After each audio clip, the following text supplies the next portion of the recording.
بسم اللہ الرحمن الرحیم، کشکول معرفت۔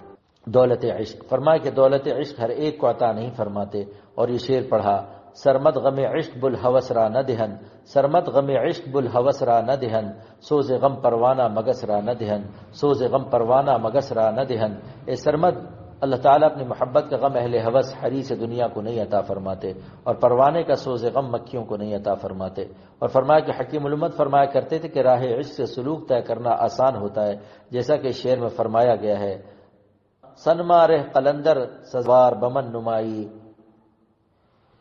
کہ دراز دور دیدم رہ و رسم پارسائی۔ اے محبوب مرشد، مجھے اللہ تعالیٰ کی محبت کا راستہ دکھائیے کہ راستہ مجھے بہت محبوب ہے، اور خشک راستہ بدون محبت کے بہت دراز معلوم ہوتا ہے۔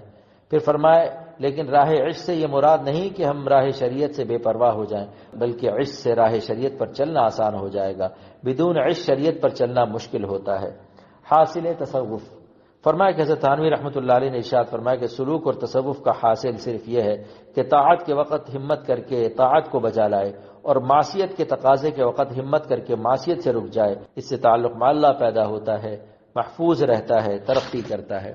دور حاضر کی ترقی کا مفہوم، فرمایا کہ دور حاضر کی ترقی یہ ہے کہ ایجادات اور اسباب تعیش کی فراوانی اور اخلاق سور و کتوں سے برے، حسد، بغض، کینہ، جہازوں کا اغوا، آدمیوں کا اغوا، ڈاکہ، چوری، ہر اشتہار اور ہر سائن بورڈ پر عورت کی تصویر، عورتوں کا پیٹ کھلا، بازو کھلے، اس بے حیائی اور بے شرمی کا نام ترقی و تہذیب ہے۔